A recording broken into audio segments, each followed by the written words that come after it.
slowly filtering in from our waiting room here. So as we're waiting for our schools to join, we're going to do a little bit of trivia. So I am going to pass the microphone over to my friend Haya to do the trivia questions with you all. But what we would love for you is while we do the trivia, you can go ahead and type your answers into the chat. So for my friends joining as well from Australia and India, we would love to hear your guys' answers in the chat too. So as those trivia questions pop up, please go ahead and answer them. So Haya, I will pass to you. All right, for question number 1, we have, how much have the ocean levels risen in the past 100 years? You guys have 4 options. Option A is 8 to 10 inches. Option B is 2 to 3 inches.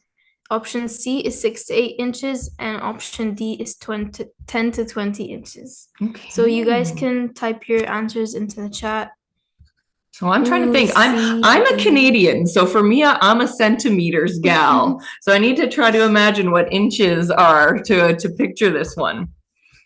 All right, what are we seeing here? C's and D's. Yeah, I see some C's and D's. What is that? That's D. 6 to 10. I mean, I know we talked about ocean rising the other day in our event, but I'll be honest, I don't think I remember the exact amount that it was. So it's going to be interesting. I see a lot of people answering D. A lot of D, 10 to 20. So 10 to 20, that would be like maybe 10 is this much? Yeah. Okay, I could maybe see it. I do know we talked a little bit about coastal cities and flooding, so that wouldn't surprise me. All right, do we think we're ready for the answer? So the answer is in fact not D, and it's actually C, 6 to 8 inches. Fun fact about this, there's actually enough water stored in the form of ice to raise sea levels 200 feet, around 200 feet. That's a lot. That would be very detrimental.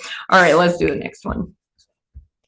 Okay, how much greenhouse gases are produced per year? A, 36.6 billion tons. B, 50 billion tons. C, 40.3 billion tons. Or D, 200 billion tons. So you can type your answers in the chat again. Tons. This is like such a big number that it's hard for me to imagine what the actual answer would be. Ooh, a lot of people think A. Yeah, we're getting a lot of A's, 36.6. Nobody thinks 200 million? That's actually a bad thing. Yeah, that's true. Okay. Yeah, now everyone else is like, I guess I'll choose A. B. I think it's mostly between A and B. Yeah, I see Thomas is saying B here. Monty's saying B. All right, are we ready for the answer? So the answer is A. Fun fact, CO2 stays in the atmosphere for up to 1,000 years. Methane stays for around a decade. And nitrous oxide stays for approximately 120 years. That's a long time. It is. That's scary. Long time. All right. All right. Which of these absorb the most amount of heat that we produce? A, mountains. B, jungles. C, oceans. Or D, forests. So I think you should really think about this one. It's not too complicated. Absorbing heat that we produce. Ooh, C. Lots of C's. Yeah, I see someone says oceans there. Everyone's thinking oceans. Yeah. Okay, do we just know this one? Got some ocean experts in the crowd. C. Okay, fun fact for this one. According to a 2019 study, 90% of the heat that the planet gained between 1971 and 2010 was actually absorbed by the oceans. That's absolutely amazing. And you know what's great? We actually have an ocean expert on the panel today, so maybe she can talk a little bit more about that. I'm looking forward to it. All right. Thank you so much for running that trivia with us. You know, she developed and came up with those questions all by herself, knowing that you guys would love them. So thank you so much for doing that. I would like to officially welcome you all to our Live from COP event. So we are joining you live from Azerbaijan here at the UN Climate Conference. We're so excited to share with you all of the thoughts and ideas that the youth here have for you. Before we get started though, I would love to do a land acknowledgement. So the Center for Global Education is located in Amiskwaciwâskahikan.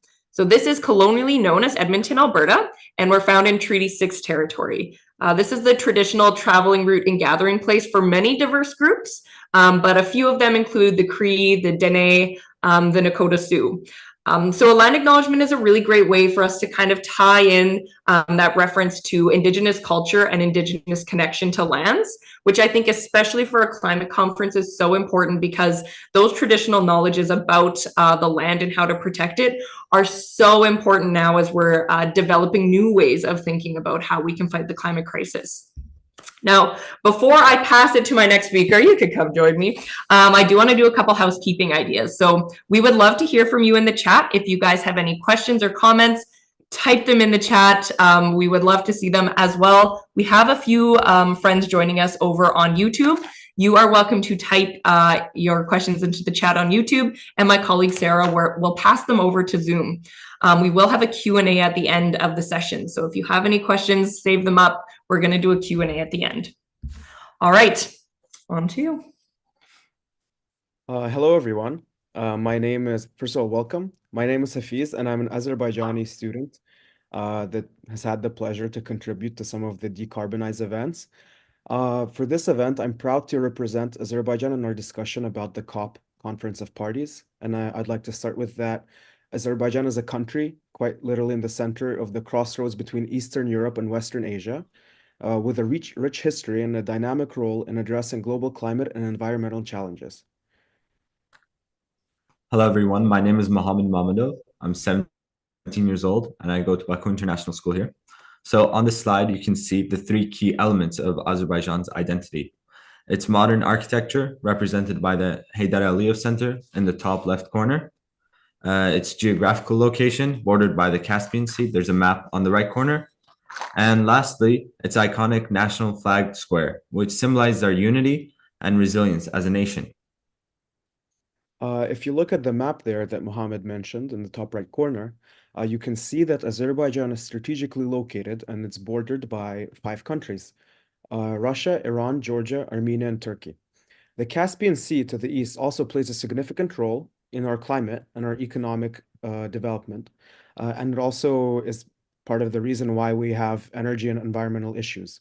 So this position is something that makes Azerbaijan a crucial partner in regional cooperation on energy transition, water resource management, and biodiversity conservation, which is partly why it was chosen as the COP site for this year. I'd now like to hand over to my colleague Riley, and he will present on the next slide. Hello, my name is Riley. I'm 15 years old and I come from Australia, and I'd like to talk to you guys what COP is all about.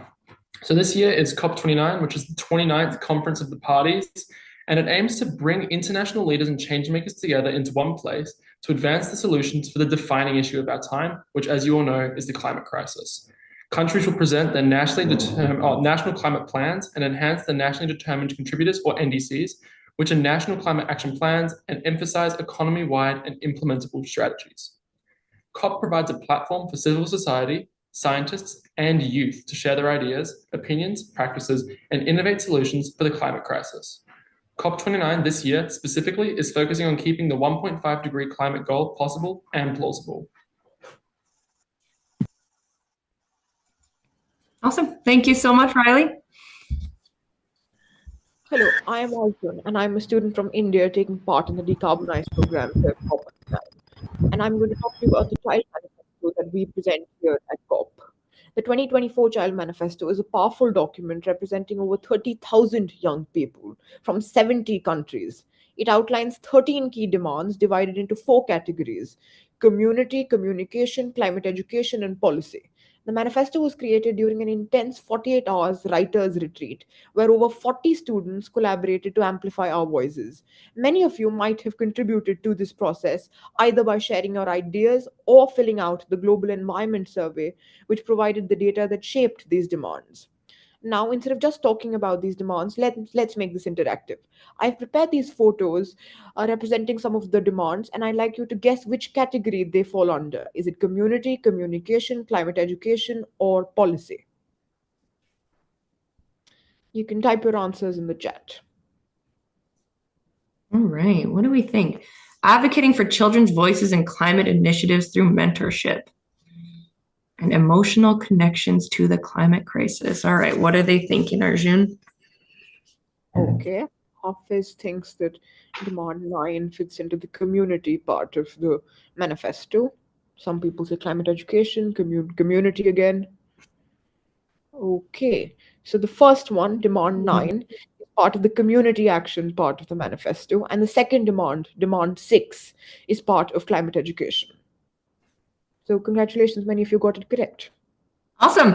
If you guys have not read our manifesto, we can get a link and pop it in the chat. Or even easier, you just have to visit decarbonize.me and you can read all of the demands that the students shared this year.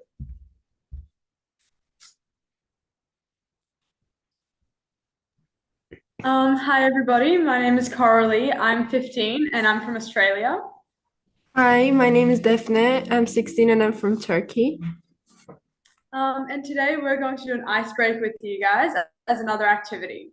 So we're going to ask you a question, and then as you've been doing, you can put your answers into the chat. So the question is, if you had to pick one place in your local environment to go, such as a certain beach or a hike, where would you go and why? So while we're waiting for your responses, Defne, where would you go? I would choose the beach because I used to want to be a marine biologist when I was in middle school, but I figured out that it's just not for me. But I used to watch a lot of documentaries back in middle school about sea pollution. So that was what motivated me to be in this project. So even though you choose different things to do, you can still say what you're passionate about. Very nice. We've got a lot of people saying they would like to go on hikes. Arjun has also said he likes to visit large lakes near his city. We've got someone else saying a hike mainly because the environment there is very calm. And we have so many comments, but another one saying space. Is there any there, Daphne, that you think are really cool? Like a lot of people saying hike. Yeah. Yeah. It's like people like the forest and the ocean, it looks like to me. Yeah. You can pick things other than hike or beach, by the way. You can pick whatever you want. That was just example. But hey, you guys are teenagers, you know. You like the same things as these guys like. Someone's saying a river near their house because it's really peaceful. I think that's amazing. Someone said, have you said snowy mountains? That is cool. Right. Awesome. There's lots of lovely answers there. We might just pass it on to the next person now, I reckon. Perfect. Thank you so much for the icebreaker. It's so nice to see. I love seeing how much you guys all love nature. It's one of the best parts about getting you all together for this. All right. Up next, we're going to run our panel. So we have a couple of wonderful guests joining us for the panel. So first, I'd like to introduce Mala Sharma. From cute and cuddly kittens to creepy crawly insects, Mala has always had a passion and love for nature. She studied environmental studies at York University and embarked on her mission to become an environmental educator. She absolutely loves teaching about ocean conservation and is motivated to inspire youth around the world to take action for climate change. So welcome, Mala, if you want to say a quick hello. Hello, everyone. I'm so excited to be here and talk to you all about climate change and talk to you all about the amazing things that you all have been talking about and discussing. I'm very excited to learn from you all as well. So looking forward to these conversations. Thank you for having me. Awesome. Thank you for being with us. We're so happy to have you. And secondly, I would like to welcome Louisa Aquino. So Louisa is the Social Innovation and Outreach Manager at Taking It Global. She was born in Manila, Philippines, grew up in Winnipeg, and currently lives in Winnipeg. She is a global motivational speaker who's passionate about advocating for youth mental health, gender equality, and human rights. In 2018, she became one of the youngest top 25 RBC Canadian Immigrant Award recipients and the youngest RBC Youth Award recipient. So welcome. And as well, Louisa, I know you also have a special guest joining you. So why don't you guys both say a quick hello? Yes. Hi, everyone. We're so excited to be here. I'm here with Taking It Global's Executive Director, Jen. Hi, everyone. Good to see you. Thank you so much. We're so excited to hear from you both. Now, just a quick reminder, as we run our panel, if you all have questions as well, you can type them in the chat. Our students are happy to answer questions as well as our guests joining us. We'll try to get to as many of them as we can, but our students have also actually come up with some questions for their peers. So some of the students that weren't able to join us did come up with some questions that they wanted to answer as well. So I'm going to get out of the way. I'm going to welcome our panelists back onto screen. You are going to hear my voice in the background as I answer some questions to these wonderful students. So for our guests joining us as well, if you guys have an answer to any of our questions, just feel free to raise your hand and, you know, we can pass the mic back and forth and do some answers that way. So our first one, how do you support climate within your organization? Or for my students, how do you support climate within your school? Yeah. Hello, it's me, Riley again. And my school, Pimlico State High School, we plant trees in Mauritius, which is a Pacific island nation. And this offsets the carbon that is emitted from us flying to programs like Decarbonize, and it makes us carbon neutral.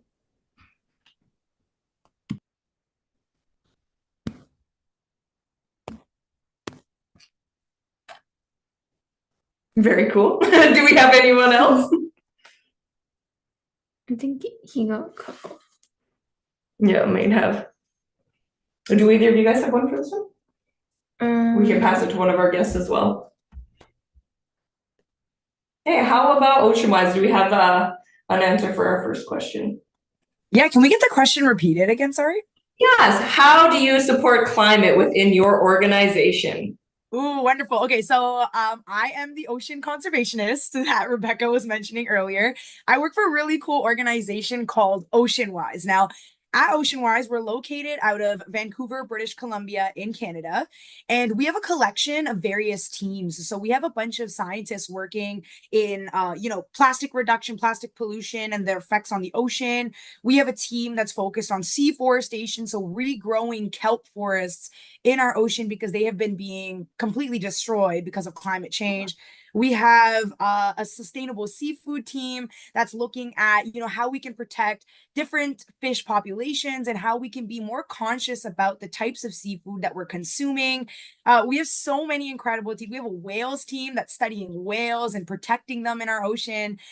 So our organization is very, very focused on protecting and restoring the world's oceans. And we do that however we can, whether it's studying water in our labs or coming up with solutions that we can then educate the public about. Our entire focus is definitely gathering as much information as we can and then make it available to the public so that we can all continue learning and having conversations around what we can do to make a change and how we can be proactive and really protect the ocean.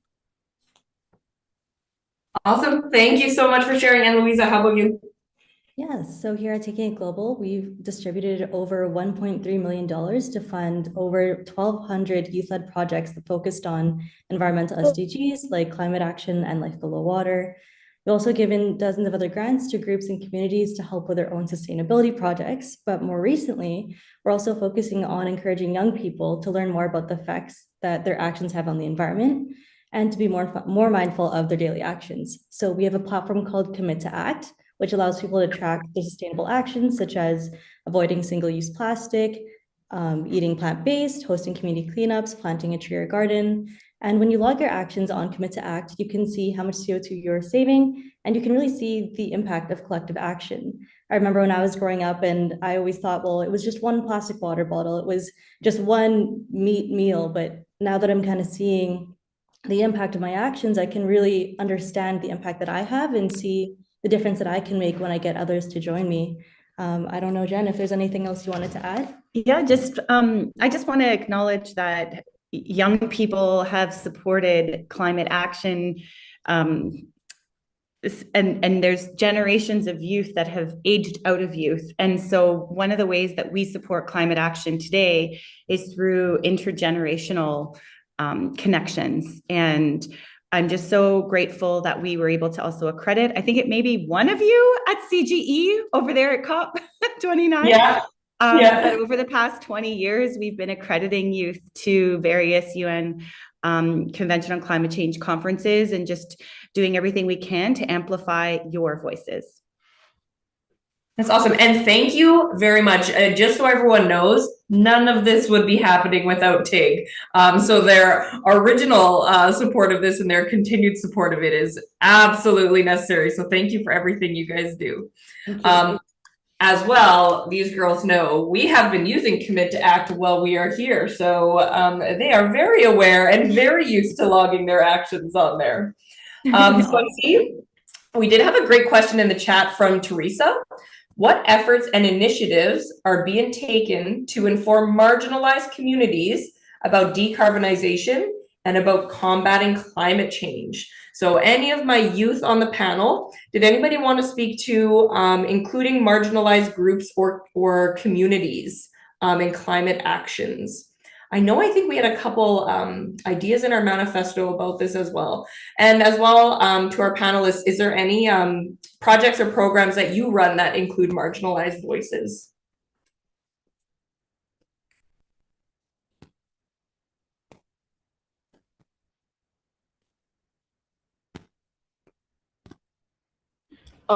So just to talk about the importance of Indigenous people in the fight against climate change, it is very important because they are the people possibly most impacted by climate change. And we are proud to say that over here at Decarbonize, we have a number of Indigenous people who are representing the youth at large. And this is a way where how we at Decarbonize and CGE are getting Indigenous voices into the larger climate advocacy mix. So this is something that we are doing currently. Very well said, Arjun. Wonderful. Any others before we move on? Perfect. Okay. I have another great one here, and I think Haya had an answer for this one. What climate issues are facing your community? So a lot of our students join the program because of climate actions happening in their community. So what issues are you guys facing in your community? So, as a student from Egypt, my community's main climate change issues consist of trash pollution or garbage pollution, and excessive carbon emissions, mainly from transportation vehicles like cars and motorcycles. So Egypt has a population of about 130 million people. So I would say that it's kind of overpopulated, which leads to an overly produced amount of cars and motorcycles and much more, but mainly those two. And what those do is they emit these like carbon emissions and gases into the sky, and that just really contributes to the pollution. Trash will generally pile up in corners of streets and sidewalks. It's very common in Egypt, which is quite sad. And that can lead to that zone completely just being taken over by trash in its entirety. So in Egypt, most people use cars and motorcycles to get around. So again, the carbon emissions, they really affect the climate of my country. So yeah, I would say that's it. Any of our panelists noticing impacts of climate change in their communities? Yeah, I can get us started off with that one. So I live in Ontario, Toronto. I'm very landlocked, so I'm not near the ocean. I have a lot of fresh water near me. I have lakes near me. But as far as the ocean is concerned, there are a lot of, or in the Canada region, I would say even northern Canada and the Arctic, we have a lot of Indigenous communities experiencing climate change firsthand. They are seeing a lot of permafrost melting.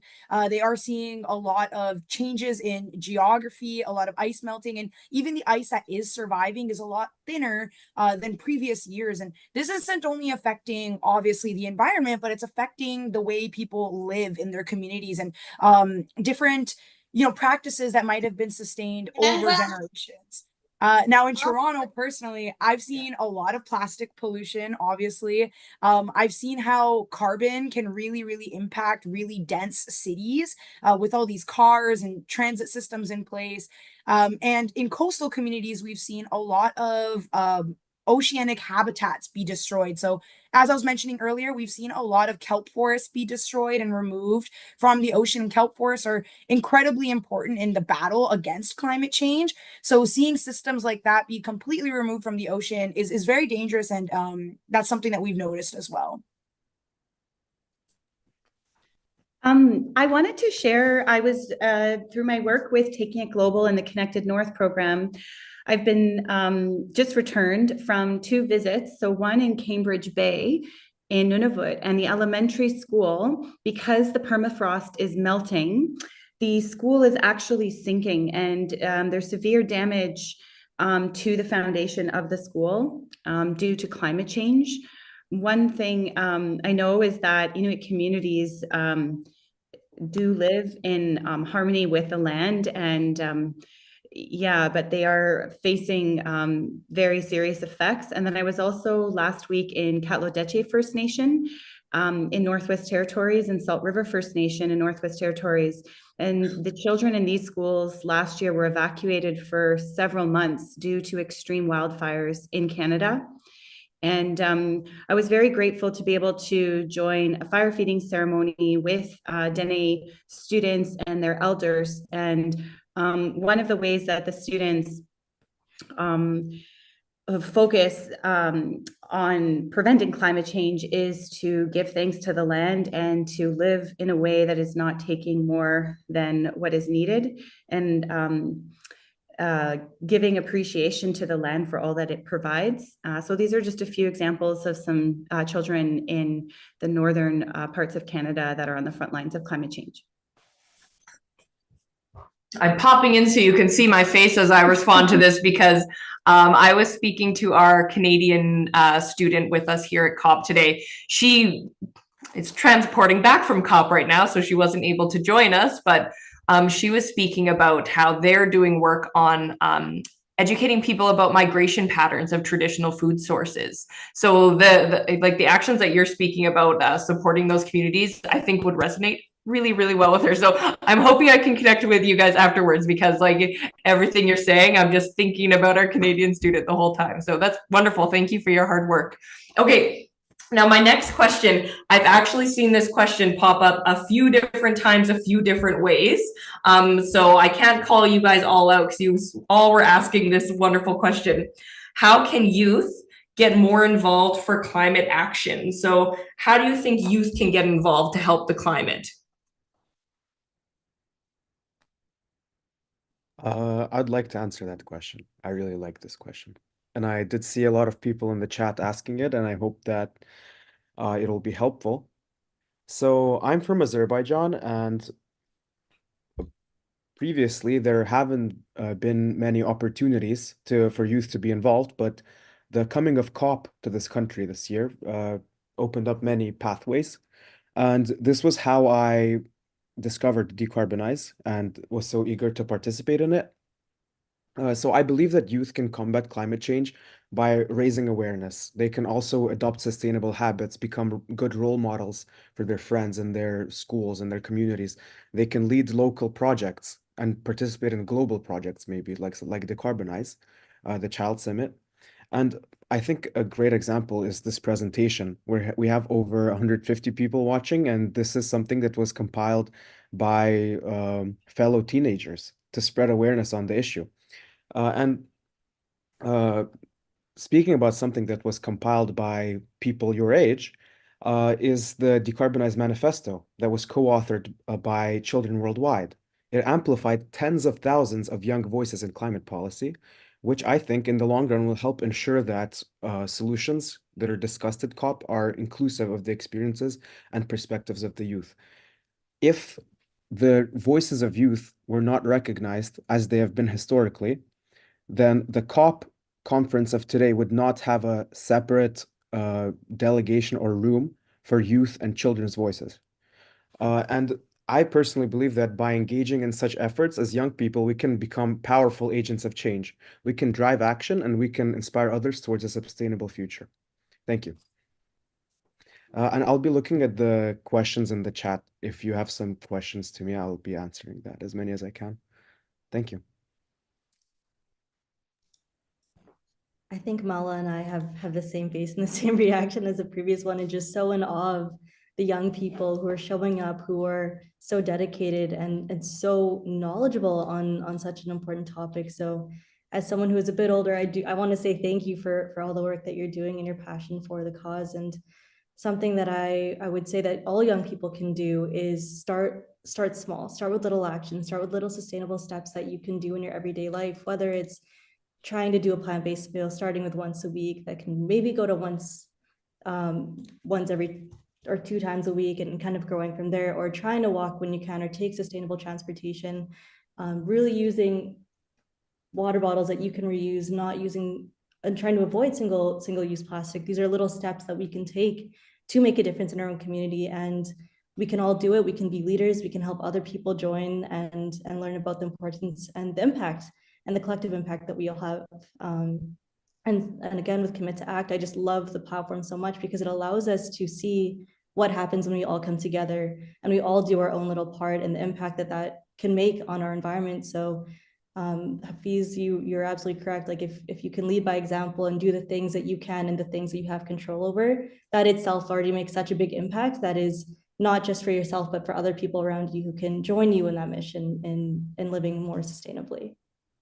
Yeah, I would just like to say I checked out Commit to Act for myself, and I really did like it. And I recommend it to any of you. It honestly makes you feel really good about the smallest things that you do. Like, for example, I walked to one of my like the events that I was having with my friends simply because I could. Yes, it was quite a long walk, maybe 20, 30 minutes, but I logged it, and it's really cool. Like you can even engage in competition. You can be like, oh, I have like accounted for a reduction of this much CO2, and like you compete with your friends. It's really fun. I do recommend it. Awesome to hear that you've logged it. It is super fun. I do it as well. Just every time I fill up my water bottle, I see how much I save, and it's really that opportunity to see the things that we're doing and see that number come to life and really know that we are making this impact.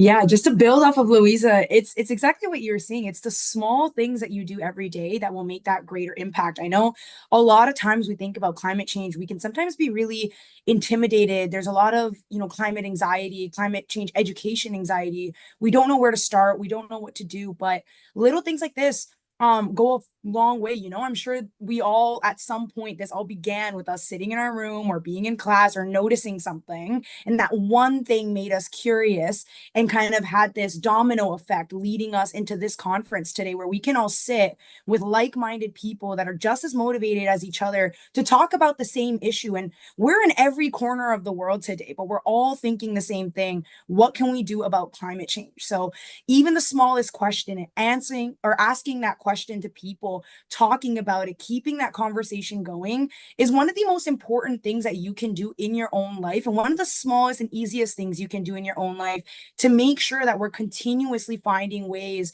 to combat climate change. Things like fun activities I always suggest for people is small things. Think small, what you can do in your daily life. Changing the way you wash your clothes can significantly reduce not only the energy that you're consuming, but also the amounts of microfibers that are being shed into the ocean, right? So how much plastic is leaving our clothing and ending up in our wash. And that's one thing you can do at home if you'd like.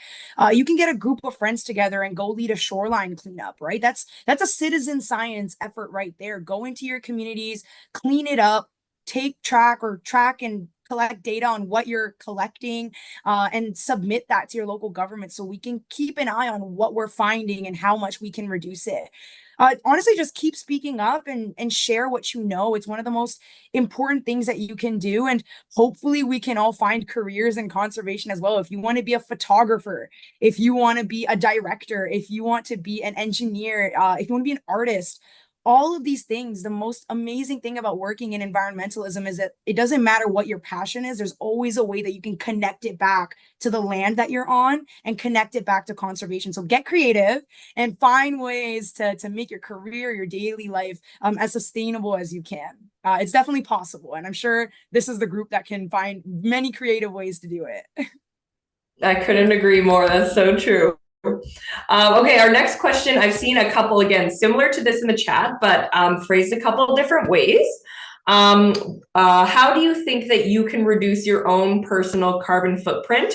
Or if we don't like the word carbon footprint, how can we reduce our impact on the climate? So maybe I'll pass it to you gals first. So I use public transportation most of the time. That's actually my way of reducing my carbon footprint.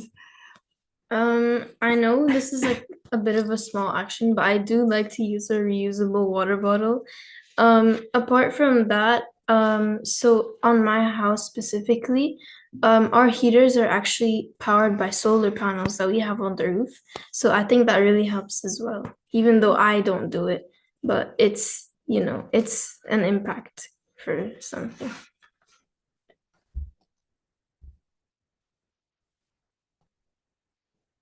And do any of our other panelists have any tips for reducing your impact?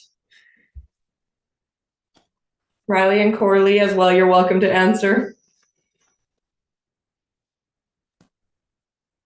I know it's like, let the students talk if they can. Hi everyone, am I audible? Yes. Yes, I am Krishna Agrawal. I am from India, College Madhya Pradesh. So, what I feel as an Indian personally, in India we have the world's most polluted city, Delhi. We know that carbon footprint is a thing which cannot be reduced right now while implementing the economic plans which India has. But still, the basic needs which we can do is that we can walk. The best thing to keep us physically active, as well as making the Fit India movement or the government initiative of being fit of Indian government going on while saving the carbon footprint as well. We can basically decrease the carbon emission by 20% if whole population travels via foot, like by foot, for the distances which are less than 1 kilometer in radius. Even though it will take time, and in today's world, time is money. To be very clear, and for being in India, I recognize the fact that in today's world, if we move slowly, calmly with foot, the carbon emission in the whole world would be decreased by 20 to 30%. Awesome. Thank you so much for sharing, Krishma. That's really, really strong words. All right, my next question is, oh, sorry, go ahead, Louisa. I was just going to share, we have alumni from one of our programs, and her name is Alea, and she does a super cool project where she helps other young people and teaches other young people how to create their own clothes. So really taking out that third party and that middleman of having to buy from fast fashion or extremely big factories, and she's really helping people learn how to sew and fix their own jeans or make their own t-shirt and make their own garments. So that's something that I encourage everybody else to try and take on here and there as well, is instead of throwing away a pair of pants or a t-shirt, maybe we can find a way to fix it or patch it up, and even one day maybe even create your own piece of garment. Yeah, I noticed that that's actually one of the actions available on the Commit to Act website. So I think that's really interesting. Yes, thank you. So our next question for the students, I'll phrase it, what made you want to be involved in Decarbonize? For our other panelists, what made you want to be involved in climate work in general? So I told you about my love for the ocean, so it just didn't disappear when my interests changed. I used to watch a lot of documentaries about sea pollution, so I decided to be involved in this project when my teacher told us about it last year. And the thought of being involved in such an important global event got me hooked. So I'm here to be a voice for my country and learn about other countries' climate problems and their cultures. So it's really important for me to be able to represent my country here and be a voice for it. Yeah. Beautiful.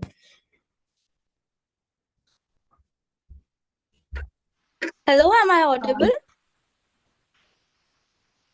Oh, and what about Malo or Louisa? Did we have your reasoning for wanting to join in network? I can start off. So I guess for me, my passion for mental health definitely crosses and intersects with climate change when talking about climate anxiety, which is something that we have kind of a term that we've heard a lot more recently about the anxiety of our climate, how everything's going and how the world is living. And so really getting to be in this space and getting to do the research, getting to see the actions that make a big difference has been something that has been super impactful and meaningful to me. And it allows me to also talk to the younger people in my life and talk about climate anxiety and talk about the things that we're doing that can make a difference. And something that I've learned in just being in this space is that there's no such thing as a change too small. There's no such thing as an action that is too small that will make a big difference. And so I really love that aspect of it doesn't cost a lot to lower your carbon footprint. It doesn't cost a lot to make a difference in this space. So that's something that I've really loved. And it's just been an amazing time. Just every time I get to hear young people also share the same passion. Wonderful. Yeah, so for myself, real quick, again, I was born in Toronto, Ontario, so I was always surrounded by city, but my family's actually from India, and they're specifically from Himachal Pradesh. So in Himachal, I don't know if you all are familiar, I see a lot of folks from India in this call today, but Himachal is beautiful. It's in the mountains. There are forests everywhere. There's so much wildlife. It's gorgeous, and it was unlike any place I had ever even imagined when I first visited when I was a kid. And that was such a core memory for me as just a kid in grade 2, which is what, like 6 years old, 7 years old. I always remembered that. And I feel like I learned so much from my family and so much from my culture, being so ingrained in the natural environment and respecting the land and respecting everything that it can give to us. I feel like it was always taught to me from a young age that the earth and the environment is more than just something to use. There's a lot of meaning and purpose, and we need to respect it. And growing up and continuing to learn, I learned that even in Canada, that is across cultures. Indigenous communities in Canada have sustained and taken care of our land, sea, and sky for generations in such careful and caring and loving ways. And I just wanted to learn more about that and find ways I could do that. And that kind of led me into this path of becoming an environmental educator, seeking knowledge and then making it available to people so that we can all learn together is definitely how I got into it. And it's been an amazing journey. I absolutely love it. I'm so grateful. Amazing. I know sometimes I almost feel like guilty about how much I love my job working in climate. It's like feels so good to do. Riley, I see you have your hand up as well. Did you or Coralie want to share? So yeah, I just want to share. So the reason for me at least, I know that Riley does feel the same way, that we wanted to get involved in decarbonize is because in Australia, we really see every day the first-hand effects of climate change. So we have a lot of extreme weather events like floods, cyclones, droughts, and fires in Australia. And they're really impacting our flora and fauna as well as our economy and the health of people who live in Australia. On top of that, we've also got the Great Barrier Reef off the coast of where we live. And I know Riley's shared a story with us before that a reef that he used to go to that used to be like have so many colors in it, the corals have now all died and have bleached. And that was really our first sign that we needed to do something. We need to involve ourselves to try and prevent that from happening and try and find ways to help these communities and stuff that are being so impacted by it. Can I just add on to that and say that probably the biggest thing for me is that in Australia, we do not receive adequate climate education, and enrolling in the Decarbonize program was a way for myself and Coralie to get clued up and get involved in things that otherwise we would not get taught about. So in Australia, right now, the current schooling system is creating a generation of super complacent and uneducated youth and children. And that's, it's not very good. It's not the way to do it. Wonderful. Hi everyone. Thank you so much. Hi everyone. So we are pretty much out of time for our Q&A, unfortunately. However, I am seeing so many wonderful questions in the chat. So I do have an idea. So I'm popping in the chat right now at CGEducation_. That is our Instagram handle. So what we're going to do is tomorrow, we are going to post a story. Actually, you know what? I'll post it tonight because I don't know what time zone we're all in. I'm going to post a story on our Instagram handle, giving you the option to ask your questions there. And then throughout the day tomorrow, we're going to get our students on the ground to actually answer all of those questions. So this is your chance to kind of get your question across, and one of our Decarbonize students is going to ask it, because we could sit here for another 2 hours and answer answer all of these amazing questions, and I really want to get them. So follow us on Instagram, take a look for that story, and give us your questions. I have one last one that I would like to hear from anyone on our panel. What would be one piece of advice? With so many high school students joining us here today, what would be your one piece of advice that you would have for these high school students that are interested in climate action? I think, Riley, I think you had one for this.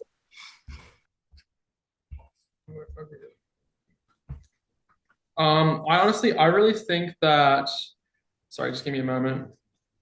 You need to find a group of like-minded people at your school, you know, in your community, and you need to, or maybe even on social media, you can form a club, you can join an organization, and this will allow you to really express your ideas with those like-minded people, and you can help you brainstorm more ideas with other students that want to make a difference. And yeah, I think that's a great solution, and it's a great thing for youth and children to get into.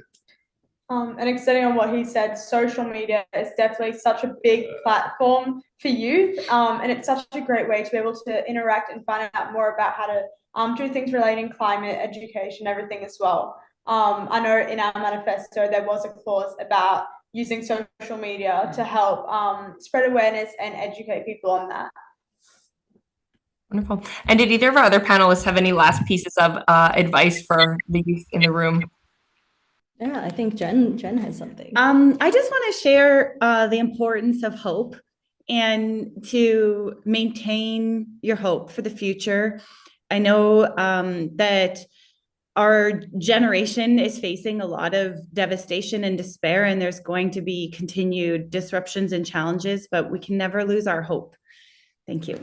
Yeah, and thank you, Jen. And I think the other part that I just want to tag on to that is that always, I'm not sure if this was said by Riley, it kind of got booted out, but really looking for like-minded individuals and like-minded young people who are wanting to take on this cause with you, because there's so much to be done, and it's so much faster and so much more fun, and you can keep that hope alive by working with other people who are just as passionate, who love it just as much as you do, and you can really just uplift each other. So yeah, thank you so much, everyone. Hello. All right. So now it's such a large room. I'm not positive, but I don't think she's here, but do we have Maria from Greenland with? And let us know if you're here, because if not, I'm happy to chat about green cards or e-cards for you. I don't think she's with us. Okay. So I do want to give you guys all one last idea for a way that you can get involved, and that is through e-cards with our partners at Green Learning.